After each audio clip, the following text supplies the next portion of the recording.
Bismillahirrahmanirrahim. Assalamualaikum warahmatullahi wabarakatuh. Jamaah kaum muslimin muslimat rahimakumullah wa hafizakumullah. Dalam kesempatan kali ini saya akan berbagi ilmu pengetahuan kepada jamaah kaum muslimin muslimat dimanapun berada, khususnya warga besar Nahdlatul Wathon dan warga besar Nahdlatul Banat, Nahdlatul Wathon dan warga besar Nahdlatul Wathon Diniyah Islamiyah.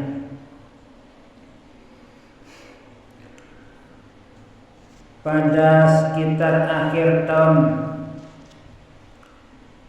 80-an atau awal-awal tahun 90-an yang lewat,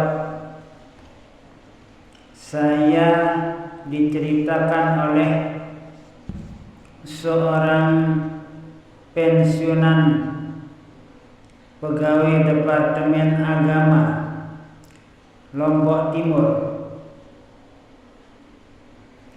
Orang tersebut kira-kira bernama Haji Abdul Wahid.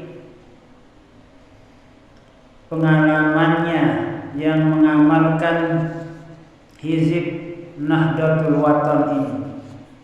Jadi hizib Nahdlatul Wathon yang sudah sering diijazahkan oleh guru besar kita al-Maghfurlah Bapak Maulana Syekh Tuan Guru Ki Haji Muhammad Zainuddin Abdul Majid Pancor. Jarang sekali diketahui oleh warga besar Nahdlatul Wathon atau warga besar Nahdlatul Wathon Diniyah Islamiyah, apalagi anak-anak sekarang atau generasi sekarang, tentang kelebihan atau keistimewaan hizib Nahdlatul Wathon wa Nahdlatul Banat ini. Ternyata hizib Nahdlatul Wathon ini bukan sekedar membaca doa, namun di balik itu orang yang istiqomah dalam mengamalkan hizib Nahdlatul Wathon ini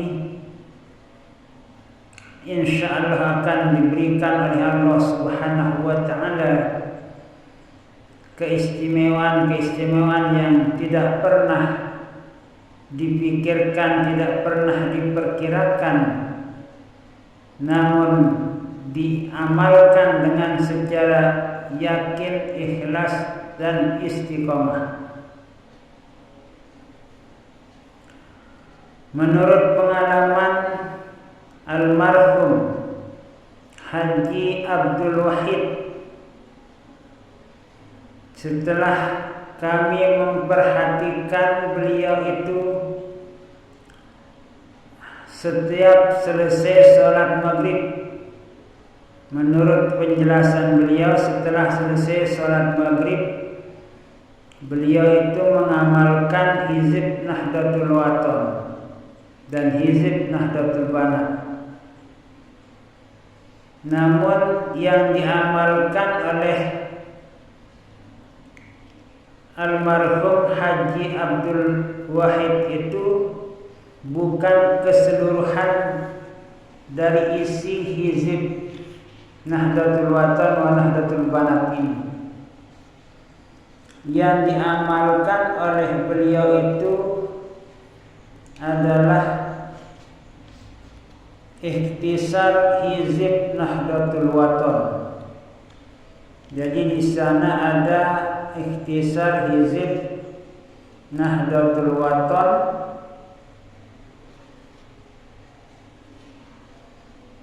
yang biasa dibaca di saat jamaah hizib itu membaca hizib. Jadi ada ikhtisar hizib Nahdlatul Wathon, ada ikhtisar hizib Nahdlatul Banat.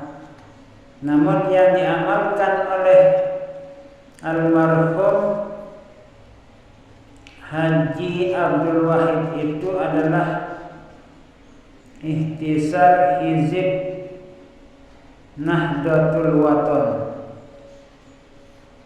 Nah, di sini ada Ihtisar Hizib Nahdlatul Wathon yang dimulai dengan kalimat ya Allahumma ya Allah, Allahumma ya Hayyu ya Qayyum, bisri kun fayakun amir nahdlatul wathonid diniyatal islamiyati ala madhhabi ahli sunnati wal jamaati ila yaumiddin.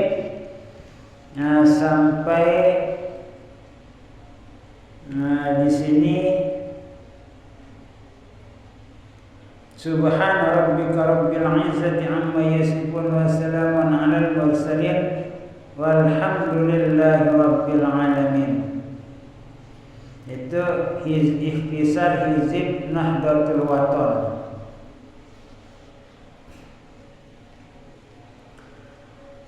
Jadi almarhum Haji Abdul Wahid itu setiap sholat maghrib kami perhatikan, atau saya sendiri memperhatikannya setelah selesai sholat maghrib membaca Ihtisar Hizib Nahdlatul Wathon itu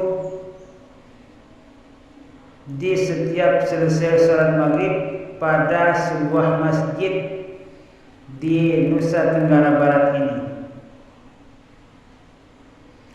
Lalu kemudian pada waktu yang lain saya mendekatinya. Saya mendekatinya bahwa apa kira-kira yang diamalkan oleh almarhum Haji Abdul Wahid tersebut. Lalu kemudian almarhum Haji Abdul Wahid itu bercerita kepada saya bahwa saya pernah ke puskesmas. Kebetulan pada saat itu karena saya kurang sehat, akhirnya saya pergi ke puskesmas. Lalu kemudian dokter yang di puskesmas itu menganjurkan saya untuk disuntik. Mendengar apa yang diucapkan oleh dokter itu harus disuntik, maka si almarhum Haji Abdul Wahid itu mempersilahkan Pak dokternya untuk menyuntiknya. Lalu kemudian begitu jarumnya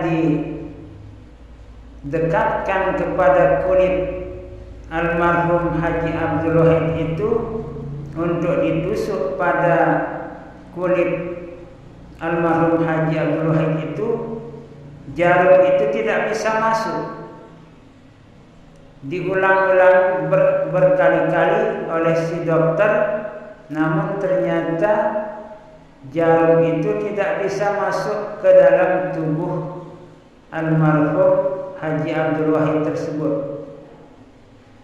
Haji Abdul Wahid tersebut menjadi bingung, kenapa jarum yang begitu runcingnya itu yang ditusukkan ke dalam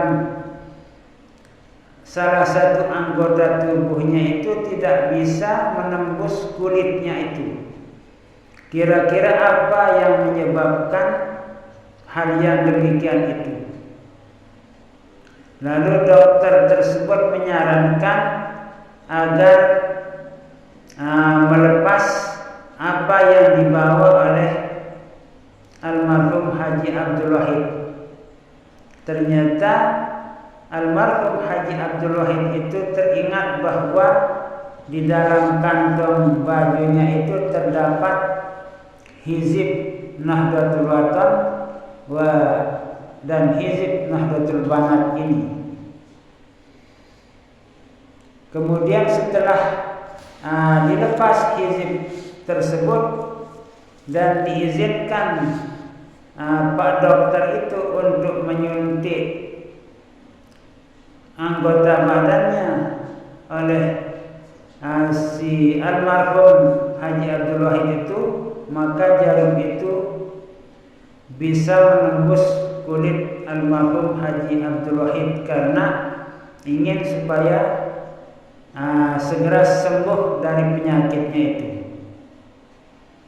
Kalau misalnya almarhum Haji Abdul Wahid itu tidak mengizinkan si dokter itu,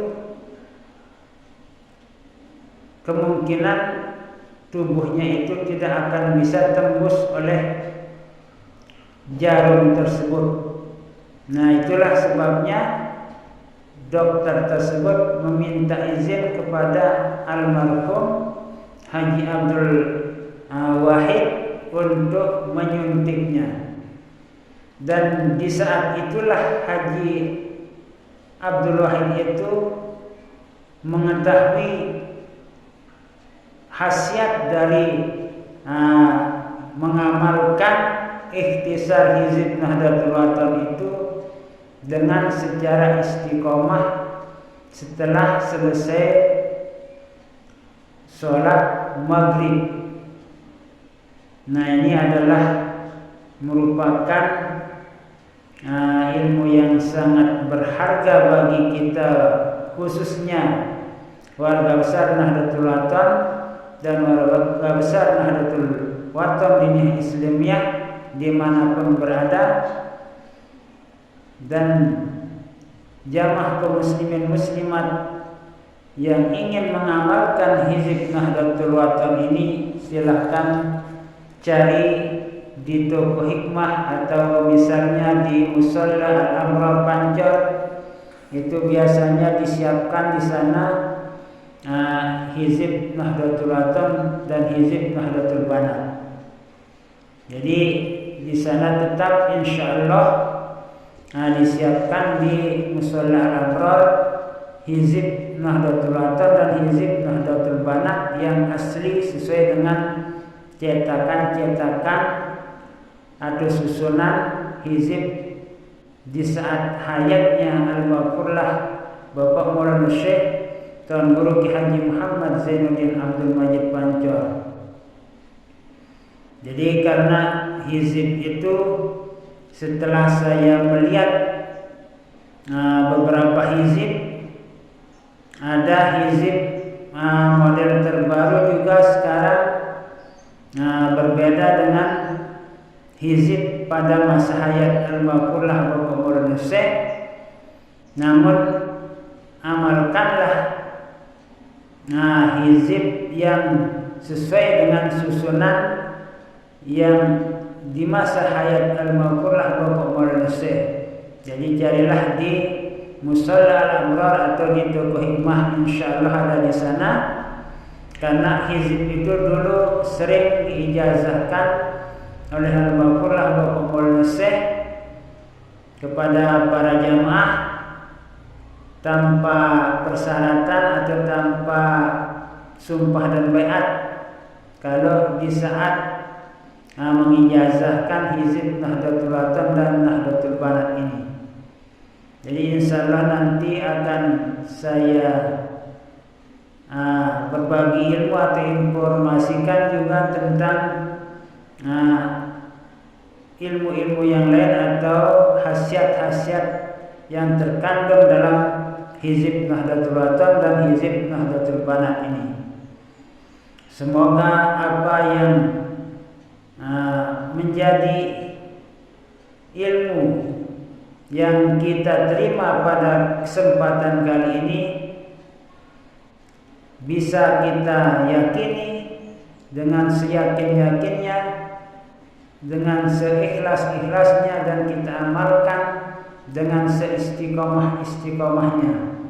Karena ini adalah cerita dari orang yang pernah mengalami atau melihat bagaimana keampuhan dari ikhtisar Hizib Nahdlatul Wathon tersebut. Jadi saya ini bukan mengada-ada atau bukan mendengar cerita dari orang lain, namun langsung dari yang merasakan keampuhan dari ikhtisar Hizib Nahdlatul Watan dan Hizib Nahdlatul Banat ini. Wallahu a'lam bishawab, wallahu muwaffiq wal hadi ila sabilir rasyad. Wassalamu alaikum warahmatullahi wabarakatuh.